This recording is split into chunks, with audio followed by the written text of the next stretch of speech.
कल हमने association not for profit को डिस्कस करना शुरू किया। कोई सवाल हो तो मैं उससे पूछ लूँ। जितना अभी तक पढ़ा है कभी कोई समझ आ गया? आप बेटा पहले क्लास में होते थे? अच्छा।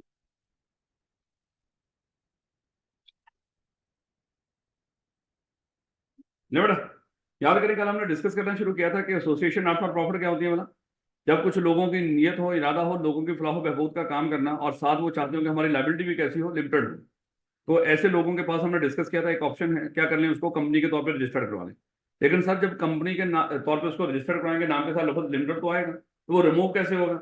याद करो हमने डिस्कस करना शुरू किया था कि ऐसे लोग एससीसीपी के सामने जाके कुछ कंडीशंस को पूरा करने का वादा कर सकते हैं। उन कंडीशंस की बेस पे इनको एक लाइसेंस इशू होगा। यानी कि अगर कुछ लोग, हम सब लोग, हम ही जो यहाँ पे बैठे हुए, हम लोगों की फलाह बहबूद के लिए कोई स्कूल, कॉलेज या कोई हॉस्पिटल खोलना चाहते हैं, यानी कि लोगों की सेहत या एजुकेशन का कोई काम करना चाहते हैं, कर सकते हैं कि नहीं? बिल्कुल कर सकते हैं। लेकिन साथ चाहते हैं हमारी लाइबिलिटी क्या हो, लिमिटेड हो। तो लाइबिलिटी लिमिटेड करने के लिए हमें क्या करना पड़ेगा? उस जो भी एक्टिविटी हम करना चाहते हैं उसको कंपनी के तौर पे रजिस्टर करना पड़ेगा। और जब हम कंपनी के तौर पे रजिस्टर कर लेंगे तो हम अलहदा और वो अलहदा, और हमारी लाइबिलिटी कैसी हो जाएगी मेरे बच्चे? हमारी लाइबिलिटी लिमिटेड हो जाएगी। लेकिन अगली बात हमने डिस्कस किया था, इस तरह का जो फलाह बहबूद का काम है उसके लिए आपको चैरिटी भी चाहिए होती है, यानी कि आप लोगों से खैरात भी इकट्ठी करोगे। लेकिन जब लोगों से खैरात इकट्ठी करोगे तो लोग आपका नाम पूछेंगे। जब नाम पूछेंगे तो आप अपना नाम बताओगे, तो नाम के साथ लफ्ज क्या आएगा? लिमिटेड। और जब नाम के साथ वर्ड लिमिटेड आएगा तो लोग समझ आएंगे ये कंपनी है, और कंपनी किसके लिए होती है? कारोबार करने के लिए। तो इसका मतलब क्या हुआ? आप लोगों की फलाह बहबूद का काम नहीं कर रहे, आप तो कारोबार कर रहे हो, और लोग आपको कोई ज़कात या खैरात नहीं देंगे। तो यहाँ पे हमने डिस्कस किया था सर इस चीज से हम कैसे बचें कि नाम के साथ वर्ड लिमिटेड भी ना आए और साथ हमारी लाइबिलिटी भी लिमिटेड हो जाए। तो इसके लिए हमारे पास ऑप्शन था कि आप क्या कर लो, एक लाइसेंस ले लो। मेरे बच्चे मुझे बताओ वो लाइसेंस कहाँ से मिलना था? जाके एससीसीपी से।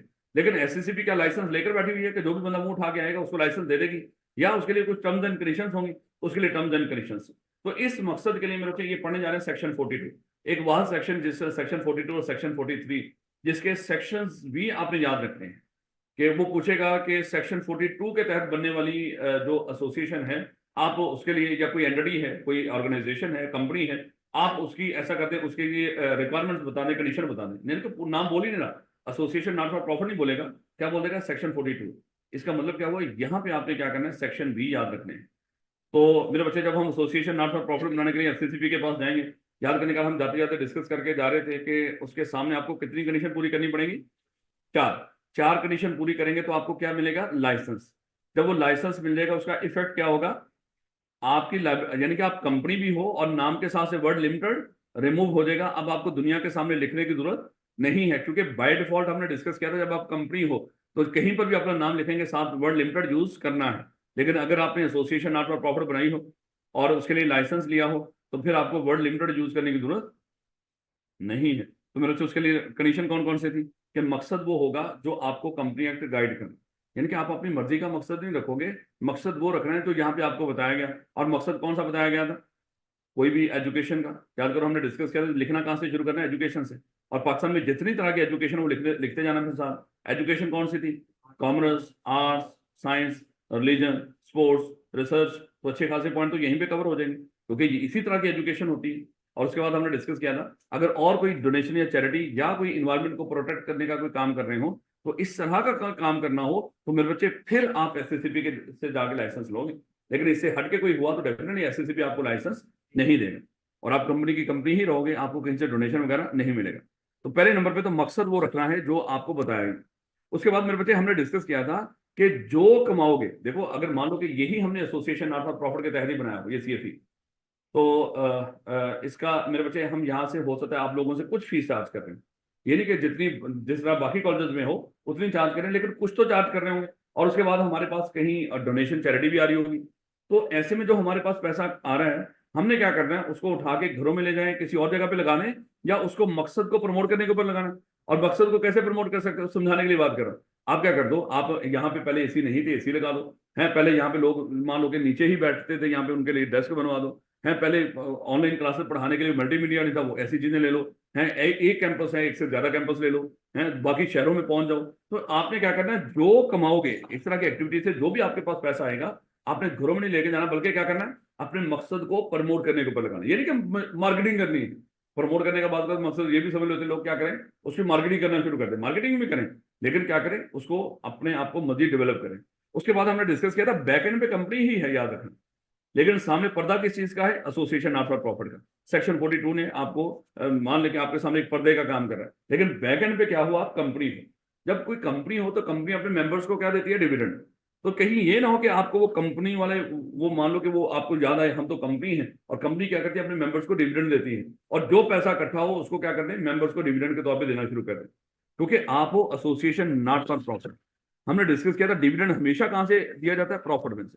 आपका तो प्रॉफिट है ही नहीं, ये जो पैसा इकट्ठा हो रहा है आपने उसके लिए लफ्ज प्रॉफिट नहीं बोलना, और जब प्रॉफिट ही ना हो तो कभी भी डिविडेंड पे नहीं करना, क्योंकि प्रॉफिट में से ही डिविडेंड होता है। फिलहाल तो आप एसोसिएशन नॉट फॉर प्रॉफिट, याद रखोगे इस बात को। इसलिए इसको मना कर दिया कि आप अपने मेंबर्स को डिविडेंड पे नहीं। अच्छा, डिविडेंड से मना किया है, अगर वो लोग वहां पे काम कर रहे होंगे, जैसे वो होते ना, जो बचपन में हम मुसाफिर ज़कात डिस्कस किया करते थे, कि उसमें ये भी था कि ज़कात यानी कि कहाँ कहाँ पे सर्व कर सकते हो, खर्च कर सकते हो ज़कात का पैसा। वहां पे ये भी था कि जो लोग ज़कात का काम कर रहे हो, आप उनको भी ज़कात दे सकते हो, यानी कि उनको भी जारी बात है, उनके उनके भी घर बार हैं, उनके भी अखराजात हैं, आप उस ज़कात के पैसों में से उनको भी पैसे दे सकते हो जो उस काम में लगे। तो कहने का ये मतलब, अगर ये लोग एसोसिएशन नॉट फॉर प्रॉफिट बना के बैठे होंगे, डिविडेंड नहीं मिलेगा, लेकिन इसका मतलब ये नहीं कि इनको कुछ भी नहीं मिलना, ये बाकी अपनी सैलरीज वगैरह रख सकते हैं, लेकिन डिविडेंड नहीं मिलेगा इनको। और उसके बाद आखिर पे हमने डिस्कस किया था, ये कोई भी ऐसी हरकत नहीं करेंगे जिससे मुल्क या लोगों का नुकसान हो रहा। तो ये 4 कंडीशन थी जिनकी बेस पे आपको लाइसेंस मिलेगा, और ये कंडीशन कहां पे जाके पूरी करनी है, यहाँ पे किसके सामने, एसएससीपी के सामने। अब एसएससीपी जब आपको लाइसेंस दे देगा, उसका इफेक्ट क्या होगा, आपके नाम के साथ से वर्ड लिमिटेड रिमूव हो जाएगा मेरे बच्चे।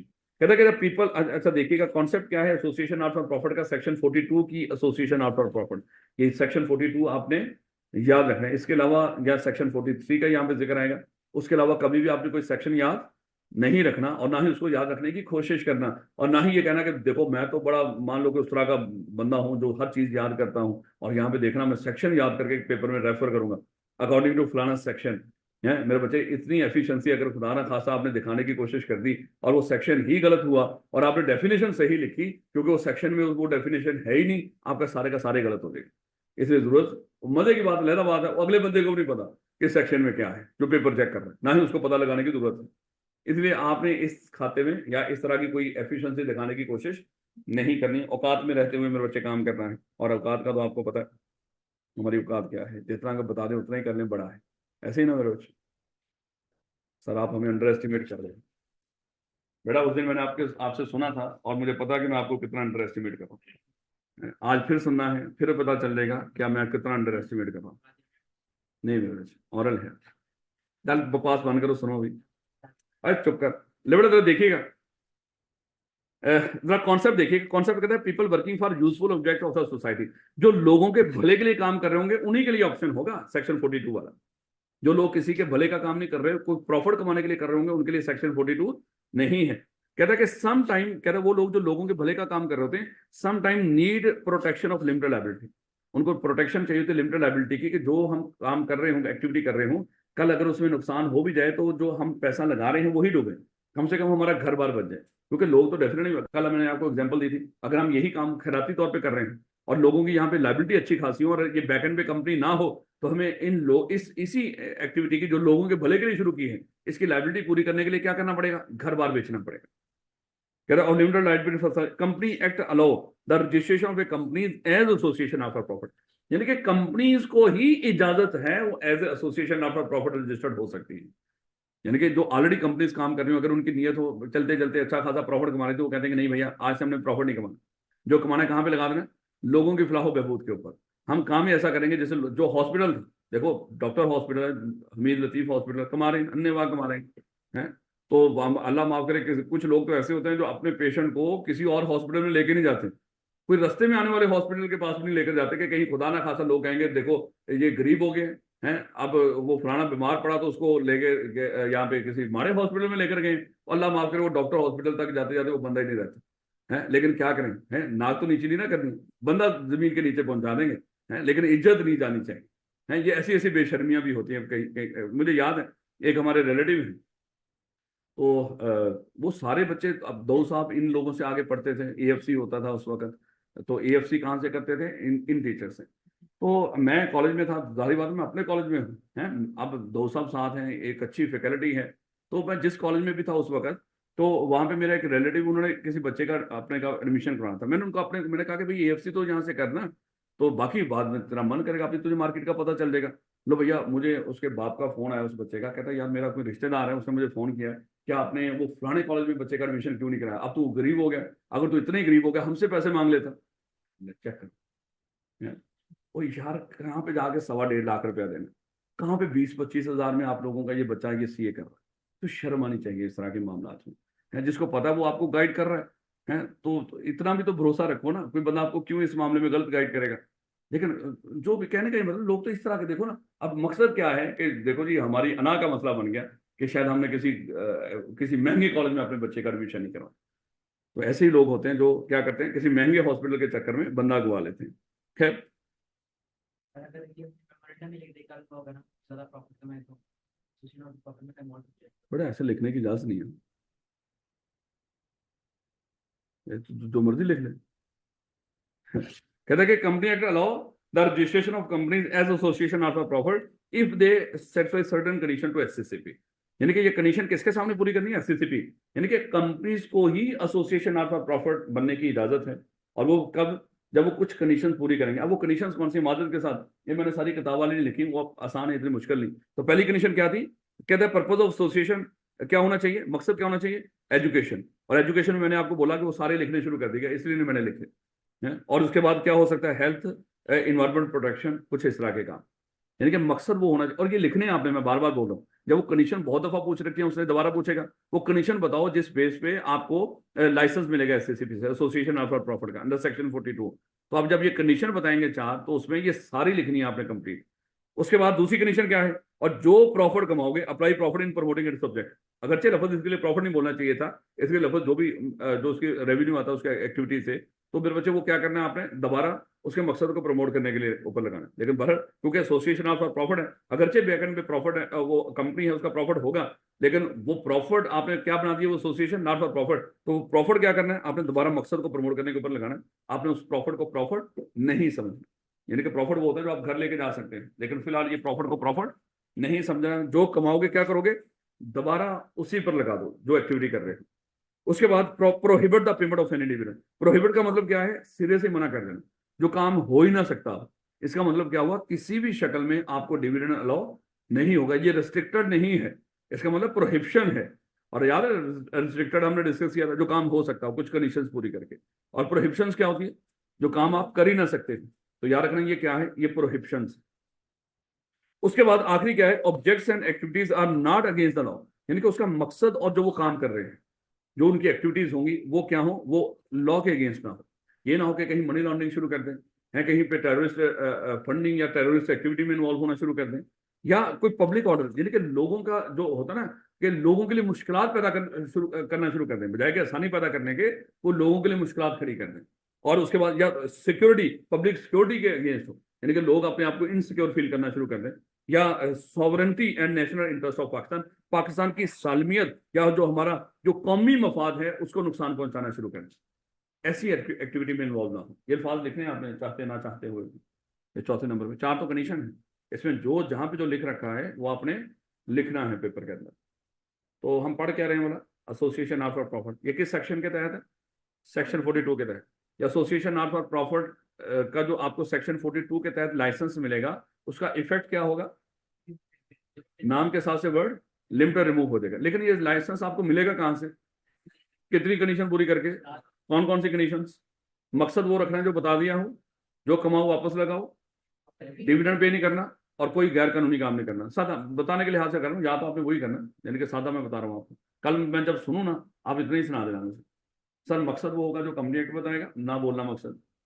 उसके बाद जो कमाओगे सर वापस लगाओगे, अपने मेंबर्स को डिविडेंड पे नहीं करना, और कोई गैर कानूनी काम नहीं करना। मुझे सिर्फ ये चार बातें बता रहा हूँ। मलक इधर है। मलक, ये क्या क्या बातें बोली मैंने अभी? चार जो बतानी है आपने।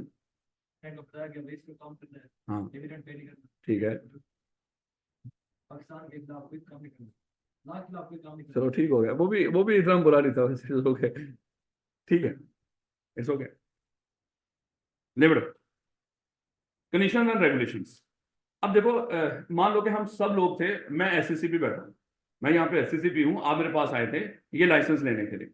मैंने क्या किया, मैंने कहा कि अच्छा ये बताओ ये 4 कंडीशन पूरी करोगे? आपने हलफ दे दिया सर बिल्कुल पूरी करें। और मैंने क्या किया, आपको पकड़ा, लाइसेंस उसका करके साइन आपको दे दिया, आप बड़े खुश होके जा रहे हो। मैंने आपको रोके कहा रुको, कल अगर ये आपने कंडीशन पूरी ना की तो फिर कहते सर जो दिल किया कर रहे हैं। मैंने कहा कि दिल किया तो मैं क्या करूं? मैंने कहा कि आपने लाजमी तौर पे इनको फॉलो करना है। आप लोगों ने सबने पीछे हाथ ऐसे किए होते हैं, जी सर बिल्कुल हम फॉलो करेंगे इनको, हैं? यानी कि आपने डिविडेंड भी देना है, आपने सारी 2 नंबरियां करनी है? आप ये जो बातें कर रहे हो मेरे सामने ये सिर्फ 2 नंबरियां हैं।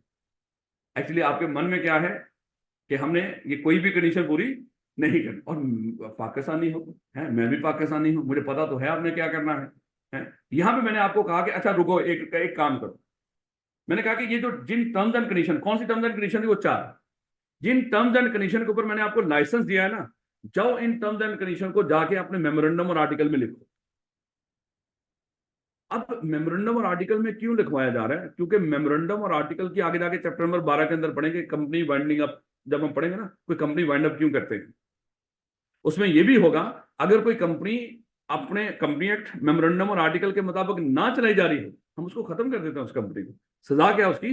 जो कंपनी अपने मेमोरेंडम और आर्टिकल की बातें ना माने, उसकी सजा क्या है? उसको खत्म कर दिया जाए। इसलिए हमने कहा कि इस इन 4 कंडीशंस को किसका हिस्सा बनाओ जाके? मेमोरेंडम और आर्टिकल्स का। ताकि अगर आपने इन कंडीशंस को पूरा ना किया, सजा कौन सी होगी? जो मेमोरेंडम और आर्टिकल को पूरा करने पर सजा होती है, वही सजा हम आपको दें। ये जो 4 कंडीशंस हैं, इन कंडीशंस को कहां पे जाके लिखना है? मेमोरेंडम और आर्टिकल, या कम से कम इन दोनों में से एक डॉक्यूमेंट में। और मकसद बैक एंड पे, इसका मकसद क्या है? ताकि अगर ये पूरी ना हो तो सजा कौन सी हो? मेमोरेंडम और आर्टिकल को पूरा ना करने वाली जो सजा है वही आपको सजा मिले। इसलिए मेरे बच्चे क्या करें, the license may be granted on such condition and subject to such regulation as the commission think fit. यानी कि जो वो पीछे भी तो कंडीशन ही थी ना जो अभी पढ़ के आए हैं, यानी कि एससीसीपी को जो कंडीशन मुनासिब लगेंगी, जो शराइत लगेंगी, उसके मुताबिक वो क्या करेगा? आपको लाइसेंस दे देगा। 4 कंडीशन पीछे पढ़ के आए हो, एक कंडीशन उसने और मजीद आगे बता दी, क्या है? कहता है कि फिर and those condition shall be inserted, यानी कि जिन कंडीशन की बेस पे आपको ये लाइसेंस मिला है, वो कौन सी मिला? वो 4, बार बार बोल रहा हूं, वो 4 कंडीशन जिन कंडीशन की बेस पे आपको ये लाइसेंस मिला है, shall be inserted in and deemed part of the memorandum. यानी कि आप जाके उसको कहां पे ऐड करो, इंसर्ट करो उसको मेमोरेंडम और आर्टिकल, या कम से कम इनमें, इन दोनों में से किसी एक में। अच्छा, हमने, आप लोगों ने कहा कि सर बिल्कुल ऐड कर देते हैं, और आपका इरादा था कि हमने ऐड नहीं करना।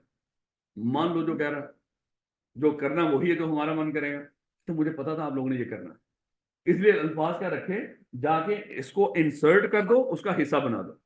अगर नहीं भी बनाओगे, मैं यही समझूंगा आज के बाद ये चारों कंडीशन क्या है? मेमोरेंडम और आर्टिकल का हिस्सा है। डीम का मतलब क्या है? ऐड करो या ना करो।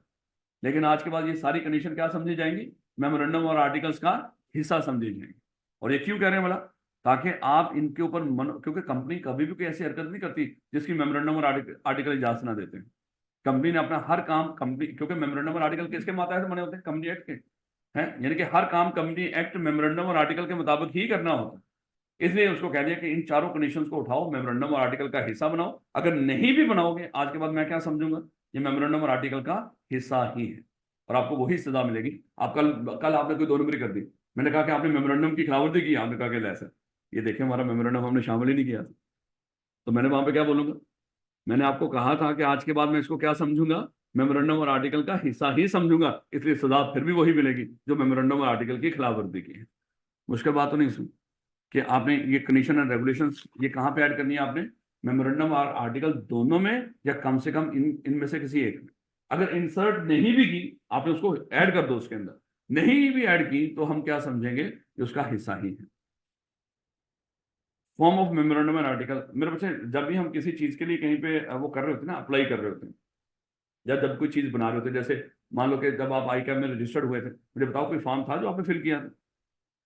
इसी तरह जब आपने एग्जामिनेशन के लिए अप्लाई किया था, कोई फॉर्म था जो आपने फिल किया है? इसी तरह इंशाल्लाह जब आप कैब क्वालिफाई कर लोगे, उसके बाद दोबारा से आपके आर्टिकल रजिस्टर्ड होंगे, वहाँ पे फॉर्म होंगे, फॉर्म ओ, फॉर्म क्यू, जो आपने फिल करने हैं। नोटरी पब्लिक से जाके स्टैंपे लगवाते फिरोगे हाई कोर्ट्स के अंदर इधर उधर जाके। तो ये सारे काम आपने, हाई कोर्ट तो नहीं, खैर कचहरी, तो ये काम आपने करने हैं। तो कहने का ये मतलब कुछ फॉर्म्स होते हैं, जब हम कहीं पे कुछ चीज बनाते हैं, अप्लाई करते हैं, कुछ उसके लिए फॉर्म्स होते हैं। इसी तरह वो कहते हैं कि जो एसोसिएशन नॉट फॉर प्रॉफिट होगी ना, इसके जो मेमोरेंडम और आर्टिकल्स बनाए जाते हैं उसके लिए कुछ फॉर्म्स हैं जिसके मुताबिक वो बनाए जाते हैं। ये रट्टे वाली बात है, इसमें कोई लॉजिक नहीं। वो फॉर्म क्या है हमें उसमें कोई लेना देना नहीं। बस उसने ये कह दिया एसोसिएशन नॉट फॉर प्रॉफिट के जो फॉर्म्स बनेंगे, इस चैप्टर का बिल्कुल आखिरी जो वो होगा टॉपिक, वो अगेन यही होगा कि किस कंपनी के मेमोरेंडम और आर्टिकल किस फॉर्म के मुताबिक होंगे। बिल्कुल आखिरी टॉपिक जाके देखो, क्योंकि मुझ पे तो भरोसा नहीं। आखिरी जाके टॉपिक देखो, नहीं सच्ची मुझे देखो, मैं ये नहीं कह रहा कि अल्लाह माफ करे, एक टेबल दिया होगा वहां पे।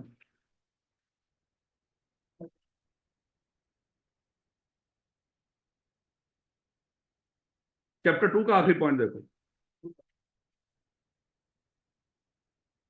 चैप्टर 2 का आखिरी टॉपिक देखो जाए, ये है एक table.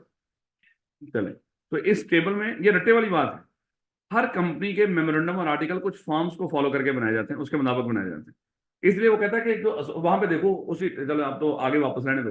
Association not for profit का जो मेमोरेंडम और आर्टिकल्स होंगे वो कहेगा टेबल एफ के मुताबिक बनेंगे। अब टेबल एफ क्या है हमें उससे कोई लेना देना नहीं है, ना आपके सिलेबस में है। एक टेबल है, टेबल एक, उसके भी सिर्फ कंटेंट्स हैं में, बाकी चीजें नहीं। वो जब आएगा मैं आपको बता दूंगा। फिलहाल बस इस लाइन को क्या करना है आपने पढ़ लेना है कि एसोसिएशन नॉट फॉर प्रॉफिट के मेमोरेंडम और आर्टिकल किस फॉर्म के तहत मुताबिक होंगे, टेबल एफ के मुताबिक, यानी कि ये फॉर्म फॉलो करने होते हैं। बाकी मेरे बच्चे वही। अच्छा, प्रिविलेजेस एंड ऑब्लिगेशन, जब ये एसोसिएशन नॉट फॉर प्रॉफिट बन गई, सामने दुनिया के लिए एसोसिएशन नॉट फॉर प्रॉफिट है, बैकएंड पे क्या है, कंपनी। और इस कंपनी की वही प्रिविलेजेस और ऑब्लिगेशंस हैं, स्वाई इसके जो पाबंदियां लगाई हैं इसके ऊपर, ये डिविडेंड नहीं दे सकते, जो कमाएंगे दोबारा मकसद के ऊपर लगाएंगे, वो अपनी जगह पे।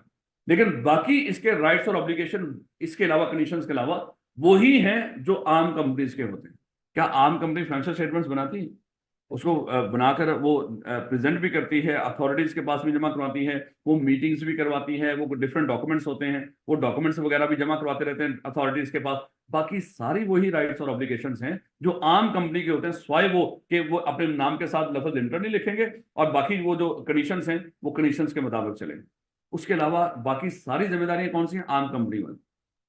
तो राइट्स एंड प्रिविलेजेस, या ये करो प्रिविलेजेस एंड ऑब्लिगेशन, कहता है association on registration as above shall enjoy all the privileges and be subject to all the obligation of a limited liability company।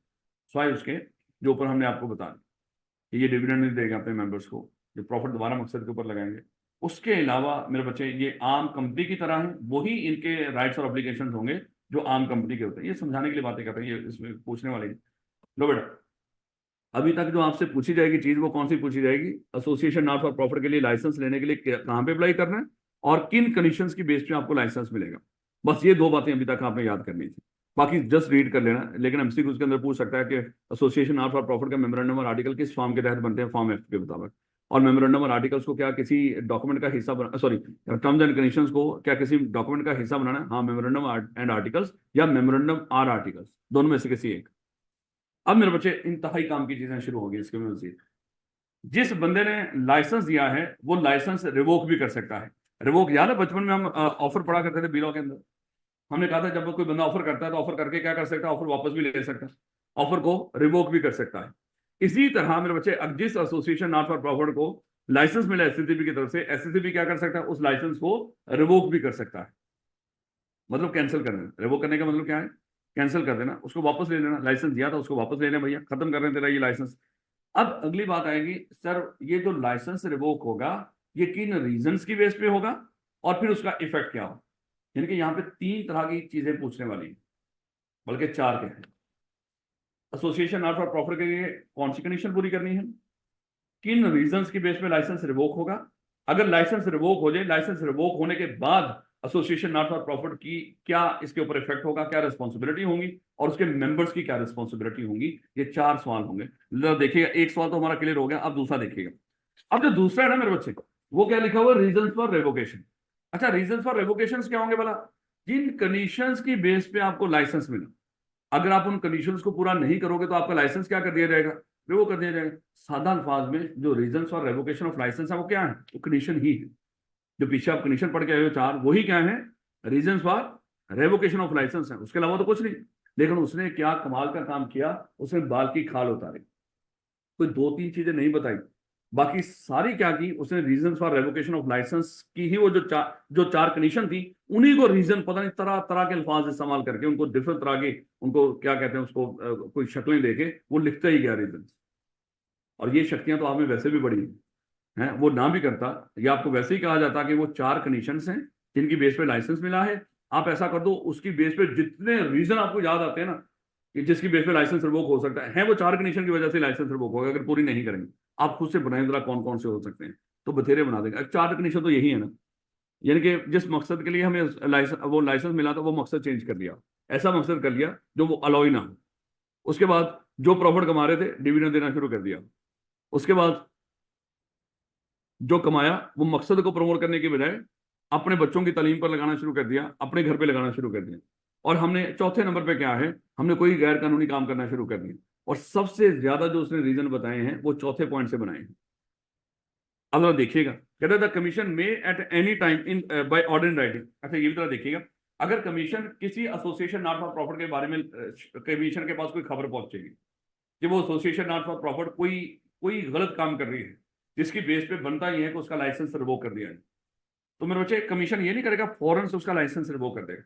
क्या करेगा, लाइसेंस रिवोक करते वक्त एक तो ऑर्डर इन राइटिंग करेगा, लिखकर उसको कहेगा कि हमने क्या कर दिया, आपका लाइसेंस रिवोक कर दिया। लेकिन लाइसेंस रिवोक करने से पहले वो क्या करेगा, उसको सुनने का भी, उसको मौका भी देगा, अपॉर्चुनिटी टू हर्ट भी देगा कि भाई आओ अपनी बेगुनाही साबित करो, अगर बेगुनाही साबित ना की तो मैं आपका लाइसेंस रिवोक कर दूंगा। बिल्कुल उसी तरह जैसे पिछले दिनों में एक मामला था, ये दो तीन लोगों ने प्रेस कॉन्फ्रेंस की थी जजों के बारे में, मुस्तफा कमाल पाशा और उसके बाद अ, वो वाडा, फैसल वाडा, इन्होंने प्रेस कॉन्फ्रेंसेस की थी। प्रेस कॉन्फ्रेंस के बाद वो सारे न्यूज चैनल ने उसको दिखाया था। उनके खिलाफ तो जो अदालती क्या होती है वो नाफरमानी, क्या होती है अदालती, तौहीन अदालत, तो तौहीन अदालत की उनके खिलाफ तो कार्रवाई हुई ही हुई।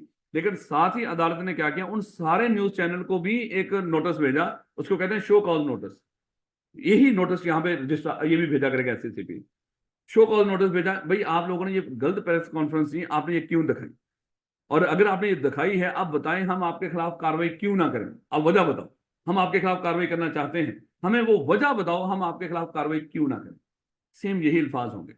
अगर किसी association of property in reason में से कोई रीजन एससीसीपी के सामने आ गए, एससीसीपी क्या करेगा, इनको एक नोटिस भेजेगा, भाई हमारे पास ये खबर पहुंची है, इस बेस पे हम चाहते हैं आपका लाइसेंस रिवोक कर दें, आप वजह बताओ, हम आपका लाइसेंस क्यों रिवोक ना करें। अगर वो वजह ना बता सके तो वो क्या कर देगा, उनका लाइसेंस रिवोक कर देगा। और जब रिवोक करेगा कैसे करेगा, इन राइटिंग। अब वो वजूहात क्या है मेरे बच्चे, वो आपने याद करनी है, कम से कम इसमें से 75% लाजमी याद कर लीजिएगा, बाकी चाहे आप भूल जाइएगा। सबसे पहला रीजन क्या है, द कंपनी और its management has failed to comply with any of the terms और condition subject to which licence is grant. यानी कि पहला तो इंतहाई आसान रख दिया ना उसने, जिन कंडीशन की बेस पे लाइसेंस मिला था वो कंडीशन भी पूरी नहीं कर, यानी कि अभी उन कंडीशंस को टच नहीं किया उसने किसी को भी, बस ओवरऑल बात कर दी। जिन कंडीशन की बेस पे लाइसेंस मिला था, अगर उन कंडीशन में से किसी कंडीशन को पूरा नहीं करोगे, लाइसेंस क्या कर दिया जाएगा, रिवोक कर दिया जाएगा। कंडीशन कितनी थी, वो 4, और एक और कंडीशन थी, जाओ इस मेमोरेंडम और आर्टिकल, चलो वो तो कंडीशन उस तरह की नहीं, वो नाम भी पूरी करोगे, हम यही समझेंगे मेमोरेंडम और आर्टिकल के, सॉरी ये कंडीशन किसका हिस्सा है, मेमोरेंडम और आर्टिकल का है, वो नाम भी ऐड करोगे, इट्स ओके। लेकिन बाकी कंडीशन कौन सी पूरी करनी थी, वो ऊपर की 4 जिसकी बेस पे लाइसेंस मिला।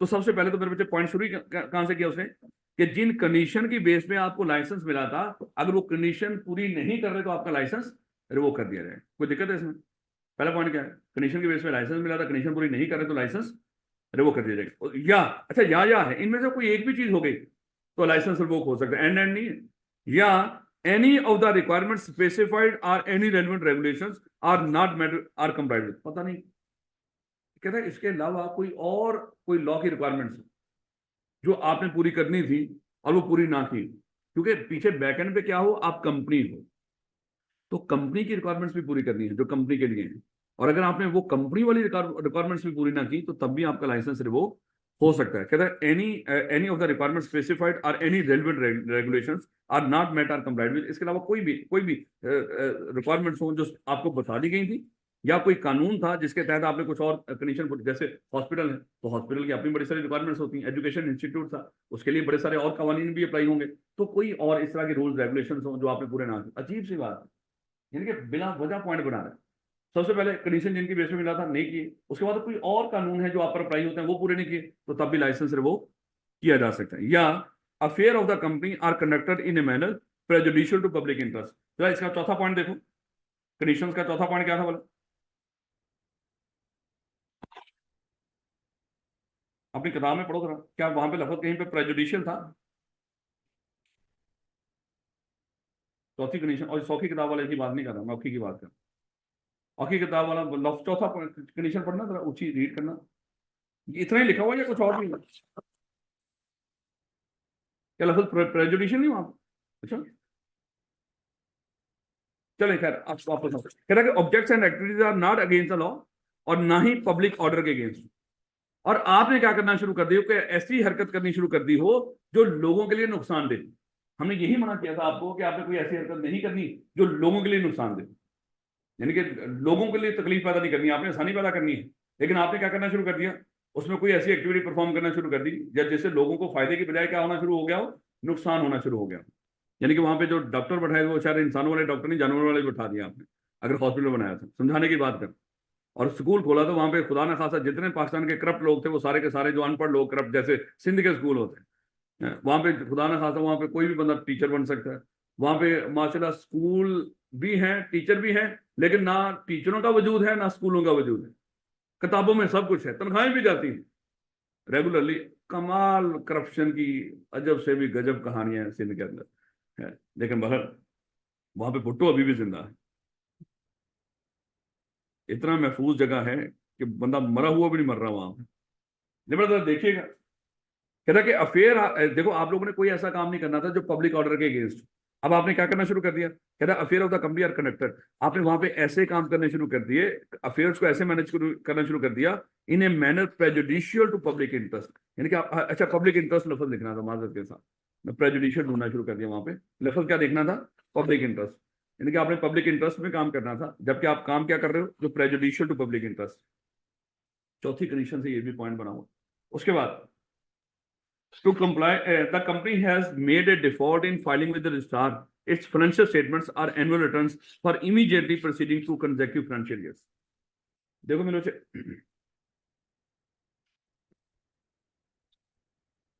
फाइनेंशियल स्टेटमेंट्स का तो आपको पता है, वो 5 तरह की balance sheet, P&L statement, change in equity, notes to the accounts और कैश फ्लो, यही होती है ना फाइनेंशियल स्टेटमेंट। अच्छा एक होती है एनुअल रिटर्न। अच्छा एनुअल रिटर्न में क्या होता है, हर साल के आखिर पे जब साल हमारा एंड होता है, खासतौर पे कैलेंडर ईयर के लिहाज से भी, इसको पढ़ेंगे हमारे सिलेबस में भी है, हम अपने जितने भी कंपनी के ऑफिसर्स हैं ना उनका रिकॉर्ड हम रजिस्ट्रार को जमा करवाते हैं। उसको क्या बोलते हैं, एनुअल रिटर्न। यानी कि कंपनी के बड़ों की डिटेल सादा अल्फाज में, उसके लफ्ज क्या बोलते हैं, एनुअल रिटर्न। कहता कि कंपनी की फाइनेंशियल स्टेटमेंट्स या एनुअल रिटर्न भी आपने लगातार जमा करवा रहे हैं। और अगर किसी किसी भी तरह आपने 2 लगातार सालों के अंदर आपने फाइनेंशियल स्टेटमेंट्स और एनुअल रिटर्न रजिस्ट्रार को जमा नहीं कराए, जो हर कंपनी में जमा करवाने होते हैं, हर साल करवाने होते हैं, लेकिन आपको इजाजत है आप 1 साल जमा ना करवाओ, दूसरे साल कम से कम जमा करवा दो, तीसरे साल जमा ना करवाओ, चौथे साल कम से कम करवा दो बचने के लिए। लेकिन अगर आपने इतना बड़ा ब्लंडर कर दिया, आपने कोई से पहले साल में करवाई, दूसरे साल में करवाई, तीसरे साल में नहीं करवाई, 2 कंसेक्यूटिव ईयर्स के अंदर अगर आपने फाइनेंशियल स्टेटमेंट्स और एनुअल रिटर्न जमा नहीं करवाए रजिस्ट्रार को, तो तब भी आपका लाइसेंस रिवोक कर दिया जाए। लेकिन बैकएंड में तो आप कंपनी हो ना, कंपनी वाली जिम्मेदारी भी तो पूरी करनी है। और कंपनी क्या करती है, हर साल फाइनेंशियल स्टेटमेंट्स बना के और एनुअल रिटर्न किसको जमा करवाती है, रजिस्ट्रार। जहां पे मेंबर्स को देते हैं वहां पे रजिस्ट्रार को भी जमा करवाते हैं। लेकिन आपने क्या किया, आपने लगातार 2 सालों में फाइनेंशियल स्टेटमेंट्स और एनुअल रिटर्न बना के रजिस्ट्रार को फाइल फाइल करने का मतलब जमा करवाना, आपने जमा नहीं करवाई। अच्छा 2 कंसेक्यूटिव ईयर्स के अंदर, अगर अगर देखो यहाँ पे ये 4 साल हैं आपके सामने, तो पहले साल में नहीं करवाई करवा दी, नहीं करवाई करवा दी, क्या लाइसेंस रिवोक होगा? लेकिन अगर मेरे बच्चे उसके बाद फिर नहीं करवाई, लाइसेंस रिवोक होगा? फिर नहीं करवाई, हाँ अब हो जाएगा, क्योंकि 2 कंसेक्यूटिव ईयर्स के अंदर फाइनेंशियल स्टेटमेंट्स और एनुअल रिटर्न बना के आपने रजिस्ट्रार को जमा नहीं करवाई। आप पढ़ क्या रहे हो बोला, रीजन जिनके बेस पे लाइसेंस रिवोक हो सकता है। और ये रीजन कहाँ से अखज किए गए, मोस्टली उन 4 कंडीशंस की बेस पे। और सबसे ज्यादा जो जो रीजन निकाले गए हैं वो हमारी चौथी कंडीशन से निकाले गए। खैर कहते the company has acted against the, अब ये तो पूरी की पूरी चौथी कंडीशन ही दोबारा लिख दी उसको, शर्म ही नहीं आई, हालांकि पहले पॉइंट भी वही थे। अब ये क्या है, the company has acted against the interest, sovereignty and integrity of Pakistan, the security of the state and friendly, हाँ ये थोड़ा सा लफ्ज नया है, friendly relation with the foreign states.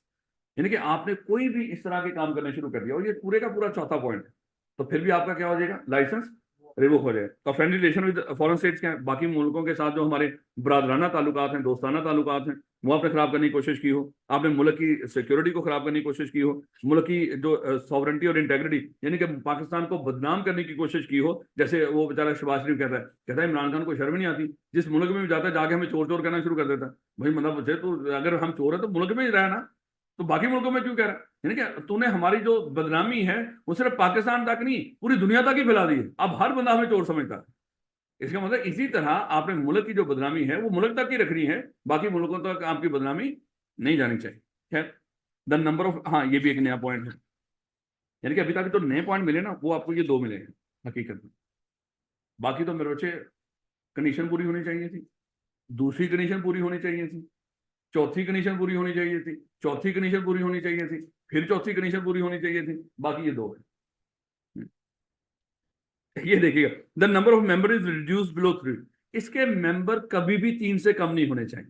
इसका मतलब क्या हुआ, ये हमेशा पब्लिक कंपनी होती है मेरे बच्चे, इसका मतलब प्राइवेट कंपनी को कभी भी एसोसिएशन नॉट फॉर प्रॉफिट का लाइसेंस नहीं मिलेगा, क्योंकि प्राइवेट कंपनी में कम से कम मेंबर क्या हो सकते हैं, सिंगल मेंबर में 1 और अदर देन सिंगल में 2। इसका मतलब इसमें कम से कम 3 मेंबर की बात हो रही है, ये हमेशा ही क्या होगी, पब्लिक कंपनी। इसके ऊपर रिक्वायरमेंट्स, यानी कि ये कोई पहले पब्लिक कंपनी बनाओ, फिर उसको क्या मिलेगा, लाइसेंस मिलेगा। प्राइवेट कंपनी को एसोसिएशन ऑफ प्रॉफिट का लाइसेंस नहीं मिलेगा, क्योंकि कम से कम 3 मेंबर किसमें होते हैं, बोला पब्लिक कंपनी में, वो मैक्सिमम होते हैं रोज, कम से कम 2 होते हैं।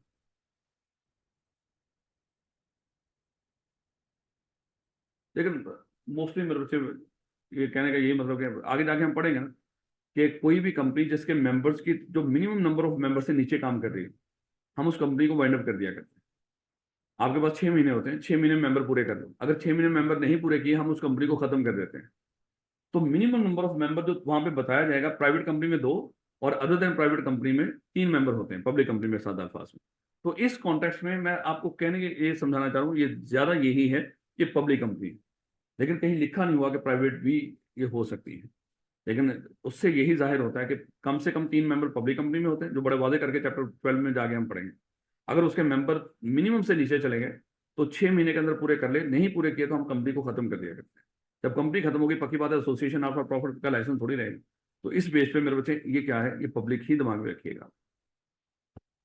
उसके बाद, अच्छा, द कंपनी इज, अच्छा ये बड़ा कमाल का है। अच्छा आपने पता क्या करना है, द कंपनी इज, यहां पे देखो जी पॉइंट के साथ मजीद सब पॉइंट्स लिखे हुए, लेकिन आपने क्या करना है, अब वैसे भी मेरे कहे बगैर भी आपने यही करना है, लेकिन उसके बावजूद मैं आपको कह रहा हूं, आपने जी पॉइंट को, जैसे ये जी, ये लाइन मिला के एच, ये पॉइंट मिला के आई, इस तरह करके आप लिख सकते हो इसको। इसी तरह और भी है, आई जे के, याद रखोगे इसको। तो कहने का मतलब कि इन पॉइंट्स को आप अलग अलग करके लिख लीजिएगा वहां, क्योंकि अगर ऑप्शन मान लो 5 नंबर के 5 पॉइंट्स पूछे और आपने ये लिखना शुरू कर दिया, और ये तो है ही 5 पॉइंट एक ही पॉइंट के अंदर, तो 1 नंबर थोड़ी मिलेगा आपको। तो इसका मतलब इन सारे पॉइंट्स को आप अलग अलग करके भी लिख सकते हैं, और वैसे भी ये आपने कर देना है, ना चाहते हुए भी कर देना, लेकिन मैं आपको तसल्ली दे रहा हूं, आप कर दीजिएगा इसको। यार कौन सा बताना कि वो नंबर कटे हैं कि नहीं, पता लगना है यार, तो कर देना, बस जिस तरह बोल दिया कर देना। द कंपनी इज कंसीव, अच्छा ये पॉइंट फिर ये लफ्ज सबके साथ ऐड करना है, और पढ़ते हुए सबके साथ ऐड करके पढ़ना है, क्योंकि अगर खाली पॉइंट को पढ़ोगे तो शायद समझ नहीं आएगी। The company is conceived or brought forth for or is or has been carrying on unlawful और फ्रॉडुलेंट एक्टिविटी, बकवास की उसने। The company is carrying on unlawful और फ्रॉडुलेंट एक्टिविटी, तो कंपनी क्या कर रही हो, कोई अनलॉफुल या फ्रॉडुलेंट काम कर रही हो, तो फिर भी क्या कर देंगे, ये भी चौथी कंडीशन से निकला ना, चौथी कंडीशन यही थी, गैर कानूनी, कोई फ्रॉड नहीं करेगी, गैर कानूनी 2 नंबर काम नहीं करेगी, तो ये चौथी कंडीशन से बना। तो लफ्ज क्या है, द कंपनी इज, ये मेरे बच्चे आप भी काट दो, इसी तरह ही काट दो, ये पढ़ना भी ना पड़े आप, इसको पढ़ते हुए भी मेरे बच्चे, जाहिर बात है कि इसको आपके ध्यान ही ना जाए कि इसके नीचे क्या लिखा हुआ है, इतना इसको टका के खत्म कर दें इस दुनिया से। The company is carrying on unlawful और फ्रॉडुलेंट एक्टिविटी, या द कंपनी इज, अब ये ना कहना यहां से भी करवा दें सर, नहीं, the company is run and managed by person who fail to maintain proper and true accounts or they commit fraud misfeasance malfeasance in relation to the company. आज अल्फाजों को देखिए, the company is run and managed by person, company को वो लोग manage कर रहे हैं, चला रहे हैं, who fail to maintain proper and true accounts. हर कंपनी की जिम्मेदारी होती है, उन्होंने कंपनी लॉ की रिक्वायरमेंट्स है कि जो भी कंपनी होगी वो प्रॉपर और ट्रू अकाउंट्स मेंटेन करे, इनके सही सही हिसाब किताब भी रखेगी। और लोग कंपनी को कौन मैनेज कर रहे हैं? जो फेल हो गए, नाकाम हो गए किस चीज में, कंपनी का प्रॉपर हिसाब किताब रख रहे हैं। आर दे कमिट फ्रॉड, या वो जो कंपनी को चला रहे हैं वो क्या कर रहे हैं, run and managed by person, जो क्या कर रहे हैं, जो फ्रॉड कर रहे हैं। कंपनी को जो चला रहे हैं वो क्या कर रहे हैं, मिसफिसेंस कर रहे हैं। अच्छा, मिसफिसेंस होती है जानबूझ के मैनेजमेंट में गफलत बरतना, यहां के लिहाज से बता रहा हूं। मिसफिसेंस क्या होगी, जानबूझ के गलत मैनेजमेंट करना, और मालफिसेंस क्या होगी, जानबूझ के पैसे में हेर फेर करना, पैसे की खुर्द-बुर्द करना जानबूझ के, उसको क्या बोलते हैं, मालफिसेंस। वो जो लोग कंपनी को चला रहे हैं, run and manage by person, जो कि प्रॉपर अकाउंट्स भी नहीं मेंटेन कर रहे, फ्रॉड भी कर रहे हैं, मिसफिसेंस और मालफिसेंस भी कर रहे हैं, तो तब भी कंपनी क्या कर दी जाएगी, ये एसोसिएशन ऑफ प्रॉफिट का क्या कर दिया जाएगा, लाइसेंस रिवोक कर दिया जाएगा। अभी 2 पॉइंट पढ़े आपने, कंपनी को कैसे चलाया जा रहा है, अनलॉफुल या फ्रॉडुलेंट तरीके से, और कंपनी को जो लोग चला रहे हैं वो प्रॉपर हिसाब किताब भी नहीं रख रहे, फ्रॉड भी कर रहे हैं, मिसफिसेंस और मालफिसेंस भी कर रहे हैं। और company is run and managed by person who are involve in terrorist financing और मनी लॉन्ड्रिंग, यानी कि वो टेररिस्ट, एक तो दहशतगर्दों को मुआवनत कर रहे हैं और उसके बाद मनी लॉन्ड्रिंग भी कर रहे हैं। कौन बोला, जो कंपनी चला रहे हैं वो इन चीजों में इन्वॉल्व हो, तो तभी उसका license. The company is manage by person who refuse to act according to the, फिर उन्होंने इसको सारा दोबारा रखे, जिन कंडीशंस के मुताबिक आपने ये कंपनी चलानी थी, कंपनी चलाने वालों ने इनकार कर दिया, हम कंपनी एक्ट, इसके मेमोरेंडम और आर्टिकल्स के मुताबिक, या बाकी जो टर्म्स एंड कंडीशन जो एससीसीपी ने लाइसेंस देते वक्त हमने कही थी, हमने उसके मुताबिक कंपनी चलानी ही नहीं, वही बनता कि नहीं उनका लाइसेंस वो करना। क्या कह रहे हैं, the company is manage by person who refuse to act according to the requirement of the memorandum और आर्टिकल्स। हम इस एसोसिएशन ऑफ प्रॉफिट के मेमोरेंडम और आर्टिकल्स की रिक्वायरमेंट्स को पूरा नहीं करेंगे, और ना ही कंपनी एक्ट की जो रिक्वायरमेंट्स थी उनको पूरा करेंगे, या वो नाकाम हो गए हों to carry out the decision direction और decision of the commission or the registrar, और जो कमीशन या रजिस्ट्रार ने उनको कोई डायरेक्शन या उनको कोई फैसला करके दिया था आप ये काम करो, उस काम को करने में वो क्या हो गए, नाकाम हो गए, तो तब भी मेरे बच्चे क्या कर देंगे, उनका लाइसेंस वो कर देंगे। यानी कि बिला वजह वो बोले जा रहा है, आप याद करते जाओ, इसके अलावा कर भी क्या सकते हैं, कोई और ऑप्शन है, तो क्या करना है इनको याद करना। हाँ, इनको सुनते वक्त मैं हर बंदे से 2-2 3-3 सुना करूंगा, भाई तू 2 कोई बता दे तो कोई 3 बता दे, नो नो रिपीट नहीं करेंगे, याद आपको सारे करने पड़ेंगे सादा अल्फाज में। तो जब सुना जाएगा, सारा नहीं सुनूंगा किसी बच्चे से कि शुरू से आखिर तक सुनाओ, किसी भी बच्चे को कहूंगा कोई 3 पॉइंट सुना दो भैया, जिनकी बेस पे लाइसेंस रिवोक हो सके, लेकिन जिसने सुना दिए उस तरह के दोबारा कोई रिपीट नहीं करेंगे, सादा अल्फाज में याद कितने करने, सारे के सारे ऐसे ही। चलो कल पता चलेगा, जबरदस्त देखिएगा। द कंपनी इज, पहली लाइन फिर पढ़ रहा हूं, the company is not carrying on its business और is not in operation for 1 year. भाई कंपनी बनी, उसको एसोसिएशन ऑफ प्रॉफिट का लाइसेंस मिल गया, और 1 साल तक वो चुप करके बैठे हुए, उन्होंने कुछ किया ही नहीं, भाई फिर लाइसेंस किस लिए लिया आप लोगों ने, तो हम क्या कर देंगे, उनका लाइसेंस रिवोक कर देंगे। यानी कि हमें आज के दिन को लाइसेंस मिला और अगले 1 साल में हमने कुछ भी नहीं किया, वो कहेंगे हमने इंतहाई बेशर्मों को लाइसेंस दे दिया, इनका क्या कर दो, लाइसेंस रिवोक कर दो। ये पॉइंट समझ आ रहा है, जिसको लाइसेंस दिया था 1 साल तक उन्होंने कोई भी ऑपरेशनल या कोई भी एक्टिविटी परफॉर्म नहीं की 1 साल के अंदर, तो फिर भी हम उनका लाइसेंस रिवोक कर देंगे। और आखिर पे एक नया है, वो क्या है, it is just and equitable then license should be revoke. कहता है इसके अलावा कोई मुनासिब रीजन, इतने बताए, कहता हो सकता है अभी भी कोई रह गया, इसके अलावा एससीसीपी के सामने कोई मुनासिब रीजन आ गया, उसकी बेस पे भी लाइसेंस रिवोक कर दिया जाए। अब आपने बेशर्मी नहीं दिखा, पेपर में ये ना हो कि ये पॉइंट सबसे ऊपर लिखे, कोई मुनासिब रीजन है जिसकी बेस पे लाइसेंस रिवोक हो सकता, लिखो इसको, लेकिन कहां पे जाके लिखना है, आखिर पे जाके। याद रखोगे इस बात को, खबरदार अगर किसी ने शुरू में लिखा, मैं कह रहा हूं इसका बहुत बैड इंप्रेशन जाएगा मेरे बच्चे, उसने कहना यार अजीब बेशर्मी, यानी कि अभी शुरू हुआ नहीं, कहता जो भी मुनासिब रीजन हो उसकी बेस पे लाइसेंस रिवोक कर दो। भाई रीजन बता तो सही है इसके अलावा, यानी कि लिखा गया it is just an equivalent that the license should be revoked, यानी कि कोई मुनासिब रीजन हो उसकी बेस पे। भाई यही बताना, तो फिर आपसे पूछ क्या रहे हैं वो तो उसको भी पता है कोई मुनासिब रीजन होगा तो लाइसेंस रिवोक होगा, लेकिन आपने तो रीजन बताने हैं। ये जब कुछ समझ नहीं आ रही होगी, ये आखिर पे जाके लिखना है। जो दो चार आपने अपनी तरफ से घड़े होंगे ना, उनके बाद जाके इसको लिखना। जब अच्छा ये भी नहीं करना कि 3 लिखे उसके बाद आपको लग रहा है आगे मजीद मुझे कुछ नहीं आता, ये लिख दिया, उसके बाद फिर लिखना शुरू कर दिया। ये हमेशा आखिर पे जाके लिखना, कोशिश करो इसको लिखना ही ना। लेकिन लिखना भी ये कब जाके लिखना है, और शुरू में तो इसको, क्योंकि ये सबसे आसान है देखा जाए है। हालांकि एक ही लिख दो तो सारे कवर हो जाएंगे वैसे, कोई मुनासिब रीजन हुआ तो उसकी बेस पे लाइसेंस वो हो जाएगी। रौला ही मुक्का सर, 6 नंबर आप दे रहे हैं हम। अच्छा अभी आपने क्या पढ़ा, reasons of revocation of license. जब एसोसिएशन नॉन फॉर प्रॉफिट का लाइसेंस रिवोक होगा, मेरे बच्चे कोई वजूहात होंगी जिनकी बेस पे लाइसेंस रिवोक होगा, और वो कौन सी वजूहात हो सकती हैं जब लाइसेंस रिवोक होगा। हमने डिस्कस किया कि अगर वो क्या हो रहा हो, अगर वो कंपनी द कंपनी और इस मैनेजमेंट क्या कर रही हो, फेल हो गई हो कंडीशन को पूरा करने में, जिन रिक्वायरमेंट्स और रेगुलेशंस को पूरा करना था वो पूरी ना हो रही हो, या कंपनी के जो अफेयर्स हैं वो ऐसे मैनेज किए जा रहे हैं जो लोगों के लिए फायदे के बजाय क्या है, प्रेजुडिशियल का मतलब नुकसानदेह होना होता है। या कंपनी ने मेरे बच्चे क्या करनी थी, annual return of financial statements बना के हर साल रजिस्ट्रार को जमा करानी थी, लेकिन 2 कंसेक्टिव ईयर्स के अंदर उन्होंने annual return of financial statements बना के रजिस्ट्रार को जमा नहीं करवाई। या कंपनी ने मान लो कि कोई वो चौथी कंडीशन के अगेंस्ट कोई काम किया और उसके बाद इसके मेंबर्स की तादाद कभी भी 3 से कम हो गई हो, या कंपनी इस ऐसे चलाई जा रही हो जो फ्रॉडुलेंट अनलॉफुल एक्टिविटी कर रही हो, या जो लोग इसको चला रहे हैं उन वो प्रॉपर अकाउंट्स मेंटेन ना कर रहे हो, वो फ्रॉड कर रहे हो और मिसफिशंस और मालफिशंस कर रहे हो, और कंपनी को ऐसे लोग चला रहे हो जो कि टेररिस्ट और मनी लॉन्ड्रिंग में इन्वॉल्व हो, और कंपनी को ऐसे चलाया जा रहा हो, यानी कि वो लोग चला रहे हो जो रिफ्यूज कर दे, इनकार कर दे, हमने जो भी कंपनी या मेमोरेंडम और आर्टिकल या बाकी जो कंडीशन थी एससीसीपी या रजिस्ट्रार की तरफ से, हमने किसी को भी नहीं मानना। और कंपनी क्या कर रही है, 1 साल तक कुछ भी ना करे तो हम क्या कर देंगे, उसका लाइसेंस रिवोक कर देंगे। ये याद करने हैं, इसके अलावा कोई ऑप्शन नहीं।